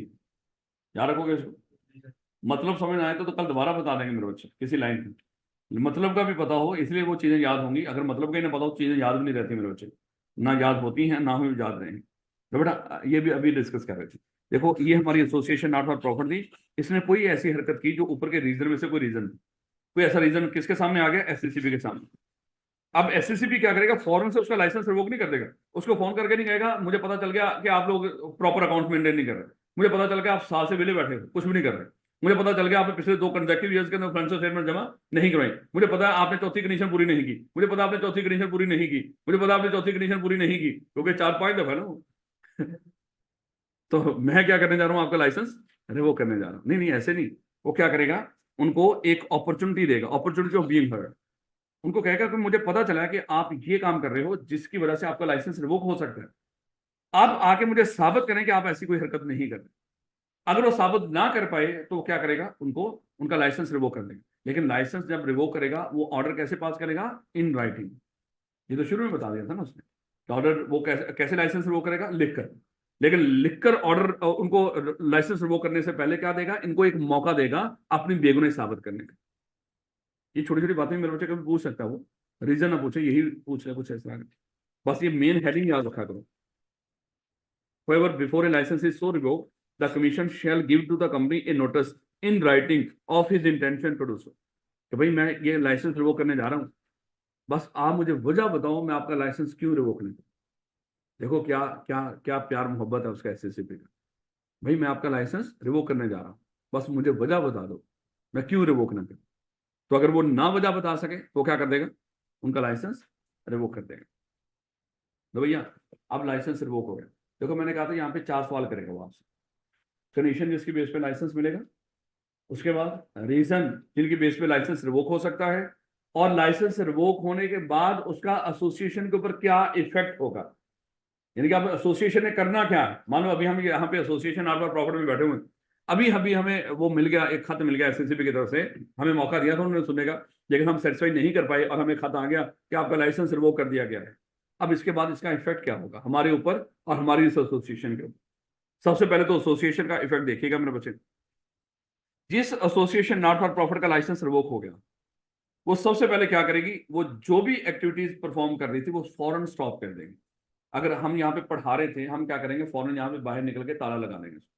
हम अभी अभी हमें नोटिस मिला, अब भाई आपका लाइसेंस रिवोक हो गया, हम अभी की अभी क्लास बंद कर देंगे। क्या करना है कि सर अब हम मजीद आपको क्लासें नहीं पढ़ा सकते क्योंकि हमारा लाइसेंस रिवोक हो गया। यानी कि सबसे पहले अगर वो इन्वायरमेंट को प्रोटेक्ट करने वाली कोई एसोसिएशन थी, वो क्या कर देंगे, फौरन से अपनी उस एक्टिविटी को, जो भी एक्टिविटी कर रही थी, वो जितने मकासद है, जिस मकसद के लिए वो बनी हो, उसकी सबसे पहले क्या करना है, जो एक्टिविटीज कर रहे हैं वो स्टॉप कर दो, फौरन रोक दो। उसके बाद क्या करना है, हाँ एक काम कर सकते हो कि अगर एसोसिएशन का किसी की तरफ पैसा हो, वो पैसा ले सकते हो उससे, जा भैया आपने हमारे पैसे देने हैं, वो पैसे दो। यानी कि बाकी सब कुछ बंद कर दो, लेकिन आप क्या कर सकते हो, अब वो यही पूछ सकता है, छोटी सी बात, एसोसिएशन ऑफ प्रॉफिट का जब लाइसेंस रिवोक हो जाएगा, वो सारी एक्टिविटी स्टॉप कर देंगे। कौन सी ऐसी एक्टिविटी है जो वो कर सकती है, वो मेरे बच्चे, जिन जिन लोगों की तरफ उस एसोसिएशन का पैसा ड्यू था, जो मकरूज थे उस एसोसिएशन के, उनसे जाके पैसे मांग सकती है। याद रखोगे, इनके कुछ नहीं करना, एक काम करना है, क्या, जाओ उस एसोसिएशन के पैसे जिन लोगों की तरफ है, उनसे जाके पैसे लो, चलो भैया दो, हमारा लाइसेंस रिवोक हो गया, अब हमने सारे पैसे एक जगह पे ढेर लगाने, तो आपकी तरफ भी हमारे पैसे वो भी दो हमें। याद रखोगे इसको। अच्छा, आपने क्या कर दिया, अपनी एक्टिविटी स्टॉप कर दी। अब उसके बाद क्या करना है, देखो आप खैरात पे चलते थे, आपने लोगों को खैरात के लिए कायल करना बंद कर देना, सॉलिसिट। सॉलिसिट करने का मतलब होता है कि आपने लोगों को अब कायल नहीं करना, आओ हमें ज़कात दे दो, होता है ना, इश्तिहार लगाते हैं लोग, एड्स लगा रहे होते हैं, जैसे अभी ये खालों के लिए जगह जगह पे वो लगना शुरू हो गए कि कुर्बानी खाएं, कुर्बानी का गोश्त खाएं और खालें हमें दे दो। अच्छा, बचपन में जब हम स्कूल जाते थे ना, जब बड़ी ईद आती थी ना, ये लिखा होता था, और हमें नहीं समझ आता यार, खा लें कैसे दे रहे हैं हम। यकीन कर लो, मैं समझ आता था यार, ये कैसे हम क्या खा लें और क्या इनको दे दें। बिलीव मी, वो इतना अरसा वो लिखा होता था यार, मैंने कहा पता नहीं इनसे कोई गलती हो जाती है बेचारों से, हैं ये सही लिख नहीं पाते हैं, बच्चे थे भाई, जो चीज सामने लिखी है वो स्टेटमेंट समझ ही नहीं आ रही है। लेकिन बहरहाल अब वो समझ आ गई, वो खाने जो ऊपर वाली जो खाने ये भी काम की होती, ये वो खाले मांग रहे होते हैं। खैर, लो बेटा, तो आपने क्या करना है, आपने किसी को भी डोनेशन के लिए कायल नहीं करना, यानी कि लोगों को कोई इश्तिहार ना लगाएं, लोगों को कायल ना करें, आए हमें डोनेशन दें, हम लोगों की फलाह बहबूद का काम कर रहे हैं। और अगर कोई डोनेशन लेकर आ भी जाए, देखो लाइसेंस रिवोक हो गया, लोगों को कायल करना बंद कर दिया, बाहर दस्तक हुई, एक बंदा पूरा ब्रीफ केस भरा हुआ खड़ा हुआ है पैसों का, सर ये जक़ात, अब ये जक़ात आपने एक्सेप्ट नहीं कर, यानी कि लोगों को कायल भी नहीं करना, और अगर कोई लेकर आ जाए डोनेशन, उससे रसीद नहीं कर। देखो हम क्या पढ़ रहे हैं, हमारा अगर हमारा लाइसेंस रिवोक हो जाए, लाइसेंस रिवोक होने के बाद के इफेक्ट क्या होंगे वो पढ़ रहे हैं। सबसे पहला काम क्या करना है, एक्टिविटी स्टॉप करनी है। कौन सी एक्टिविटी कर सकते हो, जो पैसा एसोसिएशन का किसी की तरफ ड्यू है वो ले सकते हो, और किसी को भी अब डोनेशन के लिए कायल नहीं करना, सॉलिसिट, और अगर कोई लेके आ जाए उसे रिसीव नहीं करना। अब अगली बात मेरे बच्चे, जितने भी इस एसोसिएशन ऑफ प्रॉफिट के एसेट थे, वो सारे के सारे इकट्ठे करके आपने किसी और एसोसिएशन ऑफ प्रॉफिट को देने। हम यहाँ पे एजुकेशन इंस्टीट्यूट बना के बैठे हुए थे, हमारा हमारा लाइसेंस रिवोक हो गया।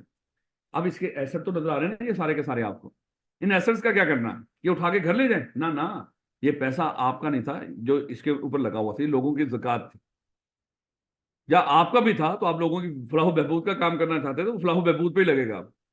तो ये जितने एसेट आपको नजर आ रहे हैं, ये अब वो मेंबर, उस एसोसिएशन ऑफ प्रॉफिट के जो मेंबर है, अब वो अपने घर नहीं लेकर जाएंगे, बल्कि ये कहां पे, इनको कहां पे शिफ्ट करेंगे, ट्रांसफर करेंगे, किसी और एसोसिएशन ऑफ प्रॉफिट को जो सेक्शन 42 के तहत ही बनी। फिर उसने मजीद गाइड किया, ऐसी एसोसिएशन ऑफ प्रॉफिट को वो देना एसेट जो आप जैसा ही काम करती है, उसको प्रेफरेंस है।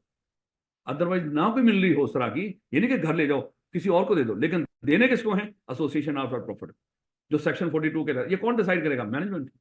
हम सब लोग यहाँ पे सीएफई के मैनेजमेंट थे, और इसको लाइसेंस मिला हुआ था, हमारा लाइसेंस रिवोक हो गया। अब ये सारे एसेट उठा के हमने सामने शेख जायद हॉस्पिटल को नहीं दे देने, वो भी मान लो सेक्शन 42 के तहत ही बना हुआ, अज्यूम करो, हमने उसको नहीं देना, बल्कि किसको देने, प्रेफरेंस किसको देनी, कोई और एजुकेशन इंस्टीट्यूट, ताकि यहाँ के एसेट्स उसके काम आ जाए। अगर किसी हॉस्पिटल का मान लो कि लाइसेंस रिवोक हो गया हो, वो उठा के अपने रिसोर्सेज किसी कॉलेज को दे देगा, हैं वहां पे बाहर एम्बुलेंस पड़ी हो, स्ट्रक्चर ही पड़े हो, कोई ड्रिपें पड़ी हो, बच्चों का क्या करना है, ये वाले बच्चों को तो फिर भी सूट कर देंगे किसी हद तक, अल्लाह माफ करे, बाकी कॉलेजेस में तो किसी काम के नहीं हो। क्या हुई है लाइबिलिटी? अभी वही बात करने लगा। ये जो एसेट आपने ट्रांसफर करने हैं, अगली बात कि वो आपने नेट करके कर रहे हैं। नेट करने का मतलब क्या है? लाइबिलिटी पे कर दो। ये ना हो कि आपके सर पे करोड़ की लाइबिलिटी हो, एसेट आपके 10 लाख के हैं और 90 लाख की लाइबिलिटी ट्रांसफर कर दो, अगली एसोसिएशन में डूब जाए बेचारे। ये जो आपने ट्रांसफर करना वो क्या है? नेट एसेट्स ट्रांसफर, और वो भी एसेट्स। अगर कुछ पे करने के बाद सारी लाइबिलिटी बच गया हो, वो ट्रांसफर करना है। हाँ, फिर कुछ नहीं करना चाहता ट्रांसफर। फिर क्या करोगे ट्रांसफर? कहता कुछ ना बचे, और कोई बंदा हो इस तरह का जो बता दे आंसर। खून की ड्रिपें लगवा देना उनको जाके ना, सर ये हमारा खून चूस लो। यार जब है ही नहीं कुछ, क्या दोगे उसको? बेशरम। अच्छा देखिएगा, टाइम का मतलब देखना, इसको कंप्लीट करता हूँ। वहां पर रिकवरी ले रहे हैं मनी की, और वहां पे लाइबिलिटी नहीं पे करेगा। हाँ तो पे करेगा ना लोगों को। अगर तुम्हारा लाइसेंस रिवोक हुआ है, अपने मालिक मकान का रेंट भी लेना है। रेंट पे बैठे हुए थे वो तो मनी रिकवरी लिखा हाँ हाँ। पेबल है। वो यार यहाँ पे बकवास करेगा ना। All assets of the company be transfer to another company, और जब ये बात करा वो कह रहा है नेट एसेट ट्रांसफर करने हैं। तो जब आपने किसी और एसोसिएशन आफ्टर प्रॉफिट को एसेट ट्रांसफर करने को क्या करके कर रहे हैं? नेट करके। हाँ, एक और बात देखिएगा, कहता सर सारे एसेट ट्रांसफर कर दें। कहता थोड़े से पैसे बचा के रखिएगा। ये पैसे किस चीज के लिए काम आएंगे?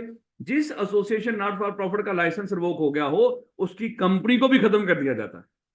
याद रखना कि जिस एसोसिएशन नॉट फॉर प्रॉफिट का लाइसेंस रिवोक होगा, बैकएंड पे क्या थी? ये कंपनी थी। ये ना समझना सिर्फ एसोसिएशन खत्म होगी, ना ना, सारा कुछ तो जा रहा है यहां से। तो कंपनी भी कहां पे बचेगी? कंपनी को क्या कर देना? वाइंड अप कर देना। कंपनी भी खत्म होगी। कहता है जब सारे एसेट ट्रांसफर कर रहे होंगे ना, थोड़े से पैसे बचा के रख लेना, ताकि कल जब ये कंपनी वाइंड अप करोगे ना, एसोसिएशन वाला मामला जब खत्म होगा, बैकएंड पे आपने क्या करना है? रजिस्ट्रार के पास आपकी कंपनी रजिस्टर्ड हुई नजर आ रही है, उसके पास जाके आपने उसके रजिस्टर में से अपना नाम खत्म करवाना है। उसके लिए भी कोई थोड़ा बहुत आपका खर्चा होगा, उतने से पैसे बचा के रख लेना। दोबारा सुनो, जब एसोसिएशन नॉट फॉर प्रॉफिट का लाइसेंस रिवोक हो जाएगा, वो सारे एसेट किसी दूसरी एसोसिएशन को ट्रांसफर कर देगी, कुछ बचा के रखेगी। ये जो कुछ बचा के रख रही है किस मकसद के लिए? ताकि इसकी वाइंडिंग अप कर सके। किसकी? कंपनी की। क्योंकि बैकएंड पे अभी लाइसेंस रिवोक हुआ है एसोसिएशन ऑफ फॉर प्रॉफिट का, कंपनी अभी भी जिंदा है, और कंपनी वाइंडिंग अप से ही खत्म होती है मेरे बच्चे। उस वाइंडिंग अप के ऊपर हो सकता है आपका थोड़ा बहुत खर्चा हो। उस खर्चे के लिए आप क्या कर सकते हो? थोड़े से पैसे बचा के रख लेना। जब आप ट्रांसफर करोगे किसी और एसोसिएशन, सारे ऐसे ट्रांसफर करोगे, थोड़े से पैसे बचा लेना, लेकिन उतने के बचाना जितने के वाइंडिंग अप के मौके पे आपको काम आएंगे। अच्छा, एक और कॉन्सेप्ट याद रखिए, वाइंडिंग अप का मतलब हमेशा क्या होता है कि एसेट्स इकट्ठे करके लायबिलिटीज पे ऑफ करना, इसके लिए लफ्ज बोलते हैं वाइंडिंग अप। अगर आपके एसेट बचे ही ना, फिर वाइंडिंग अप नहीं होती। फिर क्या होता है? फिर जस्ट आपने क्या करना है? रजिस्ट्रार के पास जाओ और उसके नाम को खत्म करवा। खैर पहले जरा प्रोसेस देखिएगा। आपने क्या कर दिया? सारे एसेट ट्रांसफर कर दिए, लेकिन कितने के थोड़े से पैसे बचाए हैं। किस मकसद के लिए? वाइंडिंग अप के लिए। अभी बस यही दिमाग में रखो। अब जब ये सारा काम कर दिया, अब आप कहेंगे सर नेक्स्ट क्या करना है? कानून कहता है कि अब आप एक रिपोर्ट तैयार करो। रिपोर्ट है कंप्लायंस रिपोर्ट। रिपोर्ट का नाम क्या होगा? Compliance report. और ये रिपोर्ट तैयार करके आप क्या किसको जमा करा दो? रजिस्ट्रार को जमा करो। सर कितने अरसे में? अच्छा ये सॉरी, ये भी एक 90 दिन वाला मामला भी याद रखना। लाइसेंस रिवोक होने के 90 दिन के अंदर आपने ये सारे काम करने हैं जो पिछले थे। एसेट ट्रांसफर कितने दिनों में कर देने आपने? लाइसेंस रिवोक होने के 90 दिन के अंदर अंदर ये सारे एसेट आपने किसी और एसोसिएशन नॉट फॉर प्रॉफिट को ट्रांसफर कर देने हैं। और जब ये 90 दिन में एसेट ट्रांसफर कर दोगे, उसके अगले 15 दिन के अंदर, या पहले तो ये देखो, हमारा आज लाइसेंस रिवोक हुआ, हमारे पास कितना टाइम है एसेट ट्रांसफर करने के लिए? 90 दिन। 90 दिन में एसेट ट्रांसफर कर दो। लेकिन अगर आपने काम कर ही मान लो 20 दिन में ही किया हो, कर दिया हो, तो फिर अगले 15 दिन में रिपोर्ट तैयार करके दे दो। अगर 90 दिन में हुई तो फिर अगले 15 दिन में रिपोर्ट तैयार करके दे दो। लेकिन 90 दिन से आगे जाने की आपको इजाजत नहीं। 90 दिन में ये सारा काम कंप्लीट करो। दोबारा देखिएगा, आज हमारा लाइसेंस रिवोक हुआ, हमने कल ही सारे एसेट ट्रांसफर कर दिए, सारा कुछ खत्म कर दिया। तो जब आपने काम कर दिया हो, उसके अगले 15 दिन में क्या कर लो? रिपोर्ट तैयार कर लो। लेकिन मैक्सिमम दिन कितने दिए आपको एसेट वगैरह ट्रांसफर करने के लिए? 90 दिन। 90 दिन से कम दिनों में अगर वही काम कर लोगे जो 90 दिनों में होना है, तो फिर साथ ही रिपोर्ट तैयार करके दे दो उनको। और रिपोर्ट का नाम क्या है? Compliance report. और कंप्लायंस का मतलब क्या होता है? कानून की पासदारी। सर हमारा लाइसेंस रिवोक हुआ था, लाइसेंस रिवोक होने के बाद जो हमारी जिम्मेदारियां थी हमने सारी पूरी कर दी। आप चेक कर सकते हो आके। और ये रिपोर्ट किसको जमा कराओगे? रजिस्ट्रार। और कितने अरसे में? 90 दिन के 15 दिन के अंदर। 90 दिन के बाद 15 दिन के अंदर अंदर। और अगर ये काम ये क्योंकि एमसीक्यूज उसने पूछ रखा है, एमसीक्यूज क्या है, उसने कहा कि 1 जनवरी, अज्यूम करो 1 जनवरी 2024 को एसोसिएशन ऑफ प्रॉफिट का लाइसेंस रिवोक हुआ और उसने सारे एसेट ट्रांसफर कर दिए 1 फरवरी 2024 को उसने सारे एसेट ट्रांसफर। उसने कहा कि वो जो कंप्लायंस रिपोर्ट जमा करवाने की लेटेस्ट डेट क्या है, और उसके आगे उसने क्या किया था, उसने देखो 1 जनवरी से आगे 90 दिन कहां तक बनते हैं, मतलब जनवरी फरवरी मार्च, मान लो कि 30 मार्च, चलो 31 कर लो, 28 का फरवरी लगा लो या 29 का जो भी, तो 31 मार्च, ये क्या थे, 90 दिन यहाँ पे पूरे हो गए। तो एक तो 15 अप्रैल, ये भी तारीख हो सकती थी रिपोर्ट जमा करवाने की, और दूसरी क्या हो सकती है, 16 फरवरी, अज्यूम कर लो। वो कहता था लेटेस्ट डेट बताओ रिपोर्ट जमा कराने के लिए। भाई 16 फरवरी इसलिए कि आपने जब वो काम कर दिया, 30 दिन में कर दिया आपने, तो इट्स ओके। अब आप क्या करो, अगले 15 दिन के अंदर लेटेस्ट डेट क्या है, वो 15 दिन के अंदर अपनी रिपोर्ट तैयार करके उसको जमा करवा दो। ये थोड़ी कि आपने 90 दिन का वेट करना है। ये अजीब सी बात उसने पूछ ली पेपर के अंदर। इसलिए आप ध्यान रखिएगा कि ये जो आपने कंप्लायंस रिपोर्ट तैयार करके रजिस्ट्रार को जमा करवानी है, वो 90 दिन के 15 दिन के अंदर करवानी है। लेकिन अगर वो 90 दिन आप क्यों दिए हैं, वो सारा काम करने के लिए, लेकिन अगर वो पहले काम कर दो सारा, तो साथ ही क्या करो, अगले 15 दिन में रिपोर्ट तैयार करके जमा करवा दो। फिर आपने ये नहीं करना कि 10 दिन में आपने सारा काम कर दिया, ये सारे काम 10 दिन में कर दिए, और रिपोर्ट देने के लिए आप फिर 90 दिन खत्म होने के बाद का वेट कर रहे हैं कि 90 दिन जब खत्म होंगे फिर 15 दिन में रिपोर्ट देंगे। वो कह रहे गोली मारो इस बात को। जब ये सारी जिम्मेदारी पूरी कर लोगे तो साथ ही क्या करो, रिपोर्ट बना के रजिस्ट्रार को जमा करा दो। और ये रिपोर्ट किस चीज की है, कंप्लायंस रिपोर्ट किस चीज की, हमने सारी रिक्वायरमेंट्स पूरी कर दी। रिक्वायरमेंट्स क्या थी, हमने काम करना बंद कर दिया स्वाय लोगों से पैसा रिकवर करने के, हमने लोगों को कायल भी नहीं किया, और जो लेकर आया हमने उससे डोनेशन एक्सेप्ट नहीं किया, लाइबिलिटीज पे करने के बाद जो बचा था हमने किसी और एसोसिएशन ऑफ प्रॉफिट को ट्रांसफर कर दिया है। सर हमने अपनी सारी रिक्वायरमेंट्स पूरी कर दी। ये रिपोर्ट किसको जमा कर दी, रजिस्ट्रार को। रजिस्ट्रार ने अगर इस रिपोर्ट को एक्सेप्ट कर लिया, जिस दिन वो रिपोर्ट को एक्सेप्ट करेगा, वो कितने दिनों में करेगा कहीं नहीं बताएंगे, जिस दिन उसने रिपोर्ट को एक्सेप्ट कर लिया, एक्सेप्ट होने के अगले 30 दिन के अंदर अब आपने क्या करना है, उस कंपनी का नाम रजिस्ट्रार के रजिस्टर से निकलवाना। अब जरा थोड़ा सा जरा देखिएगा यहाँ पे हुआ क्या है। ये बैठा हुआ रजिस्ट्रार, और ये है उसके पास कंपनीज का रजिस्टर, और उसमें ये सीएफई कंपनी का नाम आ रहा है। यहाँ पे बाकी कंपनीज के नाम है, वहां पे सीएफई का नाम भी आ रहा है, और ये क्या है, एसोसिएशन ऑफ प्रॉफिट। इसका लाइसेंस रिवोक हुआ यहाँ पे इसका लाइसेंस रिवोक हो गया मेरे बच्चे। जब लाइसेंस रिवोक हुआ तो हमने क्या कर दिया, 90 दिन के अंदर वो सारा काम किया जो करना था। जब ये सारा काम हमने कर दिया, अगले 15 दिन के अंदर हमने एक रिपोर्ट तैयार करके किसको भेजी, रजिस्ट्रार को। सर वो काम कर दिया हमने साथ। एसएससीपी को नहीं भेजनी रिपोर्ट, किसको भेजनी है, कंप्लायंस रिपोर्ट रजिस्ट्रार को। कितने दिनों में, 15 दिन के अंदर। सर वो जितनी रिक्वायरमेंट थी सारी पूरी कर दी। अब रजिस्ट्रार ने पता नहीं कब जाके उस रिपोर्ट को एक्सेप्ट किया, चाहे वो 2 दिन में, 10 दिन में, 20 दिन में, 6 महीने में, हमें कोई लेना देना। जिस दिन उसने उस रिपोर्ट को एक्सेप्ट कर लिया, ओके भाई ठीक है, उसके अगले 30 दिन के अंदर कंपनी ने फिर रजिस्ट्रार को अप्लाई करना है, कि मैनेजमेंट ने रजिस्ट्रार को अप्लाई करना है कि सर वो आपके नाम, आपके रजिस्टर में ना हमारा नाम आ रहा है, सर वो नाम भी क्या कर दो, स्ट्राइक ऑफ कर दो।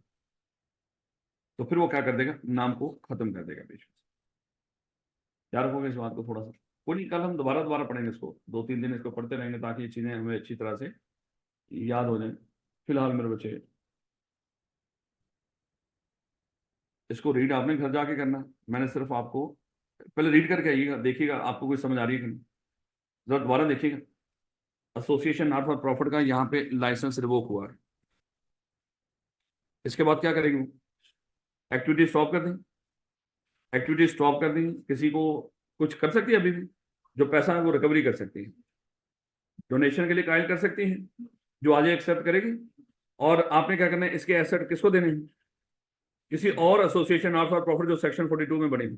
प्रेफरेंस किसको देनी है, जो जिसका काम सिमिलर, जो सिमिलर काम कर रही थी आप जैसा, उसको प्रेफरेंस दो, उसको एसेट दे दो। और मेरे बच्चे, जब ये सारा काम कर दिया आपने, और ये काम कितने दिनों में करना है, मैक्सिमम 90 दिन के अंदर। जब ये काम कर दिया तो आप क्या करोगे, एक रिपोर्ट तैयार करोगे, कंप्लायंस रिपोर्ट। वो कंप्लायंस रिपोर्ट कितने टाइम में करनी है, 15 दिन में। अच्छा ये काम पहले कर लो तो उसके 15 दिन, हमेशा 90 दिन का वेट नहीं करना, आपने पहले कर लीजिएगा। और 15 दिन में रिपोर्ट जब तैयार करके आपने किसको जमा करवानी है, रजिस्ट्रार को। जब आपने रजिस्ट्रार को रिपोर्ट जमा करवा दी, वो जब भी एक्सेप्ट करेगा, कब करेगा, कितने दिनों में, हमें नहीं पता। जब भी एक्सेप्ट करेगा, एक्सेप्ट करने के बाद आपकी कोई और जिम्मेदारी है, फिर हम अप्लाई करेंगे रजिस्ट्रार का। सर वो रिपोर्ट तो आपने एक्सेप्ट कर ली, अब हमारे नाम आ रहा है आपके रजिस्टर में, उस नाम को क्या करो, खत्म करो। अच्छा एक और चीज हल्की सी, ये सारे काम किसने करने वाला, उस कंपनी की मैनेजमेंट ने जिसका लाइसेंस रिवोक हुआ है, एसोसिएशन नॉट फॉर प्रॉफिट। अगर वो ये काम ना कर रहे हैं तो फिर एससीसीपी क्या करेगा, सारी मैनेजमेंट को घर भेज देगा और उसकी जगह पे अपनी तरफ से बंदे भेजेगा, उनको बोलेंगे एडमिनिस्ट्रेटर। अपनी तरफ से एक बंदा भेजेगा, उसका नाम क्या होगा, एडमिनिस्ट्रेटर। एडमिनिस्ट्रेटर आके वो सारे काम करेगा जो मैनेजमेंट ने करने थे, वही काम, सारी जिम्मेदारियां जो मैनेजमेंट वाली थी वो किसको किसको शिफ्ट हो जाएंगी, एडमिनिस्ट्रेटर को। वो कब करेगा, कितने दिनों में करने का, कहीं नहीं लिखा हुआ। बस ये लिखा हुआ कि अगर ऊपर के काम जो मैनेजमेंट ने करने थे मैनेजमेंट ना कर रही तो एससीसीपी क्या करेगा, एडमिनिस्ट्रेटर को अपॉइंट कर देगा, और एडमिनिस्ट्रेटर फिर ये सारे काम वो खुद करेगा। वो ऐसे क्या करेगा, इकट्ठे करेगा, लाइबिलिटीज पे करके जो होगा वो सारा किसी और को ट्रांसफर करेगा, उसके बाद कंप्लायंस रिपोर्ट बना के जमा करवाएगा, फिर वो रजिस्ट्रार ने एक्सेप्ट कर ली तो फिर अगले 30 दिन के अंदर उस कंपनी का नाम रजिस्ट्रार के रजिस्टर में से स्ट्राइक ऑफ करवाएगा। एक लफ्ज वाइंडिंग अप भी है, वो मैं फिर कल दोबारा बताऊंगा। सिर्फ समझ के कोशिश करना, इसको रीड करके आने की। समझ आ गई, बड़ी अच्छी बात है। अगर खुदा ना खासा समझ ना आई तो मेरे बच्चे कल हम जब इसको रीड करेंगे एक एक पॉइंट दोबारा से, उसको इंशाल्लाह समझ आ जाएगी आपको। लेकिन कोशिश करना मेरे बच्चे कि इसको इस पढ़ने के बाद आपको ये सारा समझ आ गया। अच्छा ये देखना कहाँ तक आपने पढ़ के आना।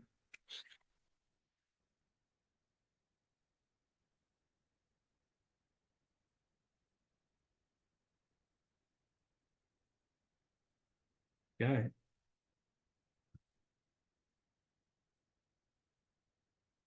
यानी कि मेरी स्लाइड में था ही नहीं अगला। हम रीड करना चाहते भी तो नहीं कर सकते। चलो कोई मसला नहीं, जरूरत नहीं थी उसकी आज। तो देखिएगा इफेक्ट ऑन मेंबर्स, एक हेडिंग होगी मेंबर्स, है कहीं पे, इससे ऊपर ऊपर आप लोगों ने मेरे बच्चे पढ़ के आए। यानी कि लाइसेंस रिवोक होने का मेंबर के ऊपर क्या इफेक्ट होगा, इसको पढ़ के नहीं आना, याद करके आना है। क्योंकि छोड़ा कुछ नहीं, वो हम रीड कल कर लेंगे उसको। कोई सवाल हो तो मेरे बच्चे कर लो। आप तक एसेट अगर ना रहे तो वाइंड अप नहीं होगी, वाइंड अप नहीं होगी। वो मैं कल बताऊँ। अच्छा ये लफ्ज दस सुनिएगा, मैंने लफ्ज बोला था कि वाइंडिंग अप। वाइंडिंग अप का मतलब क्या होता है, एसेट्स इकट्ठे करो और लोगों की लायबिलिटी पे करो। इस प्रोसेस को क्या कहते हैं, वाइंडिंग अप। जब एसेट बेच के हम लोगों की लायबिलिटी पे कर रहे हैं उसको क्या बोलते हैं, वाइंडिंग अप। वो जब 15 दिन में रिपोर्ट हमने जमा करवा दी थी ना सर, वो हमने सारा काम कर दिया है। उसके बाद जब रजिस्ट्रार एक्सेप्ट कर लेगा, उसके बाद दो अल्फाज हैं, या तो नाम स्ट्राइक ऑफ करवाओ या वाइंडिंग अप करो। यानी कि 90 दिन के अंदर हमने सारा काम कर दिया, 15 दिन में रिपोर्ट दे दी। उसके बाद मान लो कि 10 दिन के बाद ही रजिस्ट्रार ने क्या कर लिया, उसको एक्सेप्ट कर लिया। फिर या तो आपने नाम को स्ट्राइक ऑफ करवाना है, एक लफ्ज है स्ट्राइक ऑफ करो, या वहां पे लफ्ज लिखा होगा वाइंडिंग अप करो। वाइंडिंग अप का मतलब क्या हो सकता है, अभी भी कुछ एसेट कहीं से निकल के आगे हो एसोसिएशन आफ्टर प्रॉपर्टी, तो फिर क्या करो, उन एसेट्स को जो बंदोबस्त करना उनका वो बंदोबस्त करो, फिर नाम निकलवाओ। अगर कुछ ना बचा हो फिर जस्ट नाम स्ट्राइक ऑफ करो। अगर कुछ बच गया हो, पहले एसेट्स को जिसको ट्रांसफर करने हैं, जिसको देने हैं, वो दे के फिर नाम को निकलवाओ। वाइंडिंग अप का मतलब क्या होता है, हमेशा एसेट्स को कहीं पे बेच के या जो भी कोई किसी की लाइबिलिटी हो उसको पे ऑफ करना। ना भी कोई लाइबिलिटी हो, एसेट तो निकला है ना कहीं से, किसी को दिए हुए थे वो वापस आ गए, लेकिन लाइसेंस रिवोक हो चुका है, वो सारे एसेट ट्रांसफर भी कर चुके थे, अब इनको दोबारा आप किसी को दो, उसके बाद आपने नाम निकलवाना। ये ना कि उनको एसेट्स को उठा के घर ले जाओ। वाइंडिंग अप का मतलब क्या है, उसके बाद भी कहीं पे कुछ एसेट बच के सारा कुछ करने, और कुछ कैश बचाया भी तो था ना आपने, जब एसेट ट्रांसफर किए थे कुछ कैश बचाया ना आपने, हो सकता है उन्हीं में से कुछ बच गया, तो फिर आपने क्या करनी है, वाइंडिंग अप करके फिर नाम निकलवाना है। अगर कुछ ना बचा हो सिर्फ नाम निकलवाना, अगर कुछ बच गया हो वाइंडिंग अप करके नाम निकलवाना। ये कल रीड करेंगे फिर मैं बताऊंगा आपको इसका मतलब क्या है। कोई सवाल हो तो पूछ लो, नहीं तो चलो आज टेस्ट भी है। आपने भी कर दी। अच्छा और टेस्ट आना, चलो कल से हाँ, टैक्स वाले बच्चे बेचारे। जी जी मैडम। एक सारा सारा एसेट जमा कर देंगे, सारा जिसमें एसेट कर देंगे 18 20 दोनों इकट्ठी ही होगी। इंग्लिश और लिखा हुआ है। नहीं फाइनेंशियल स्टेटमेंट्स और एनुअल रिटर्न ये दो, मुझे गोली मारना इस बार।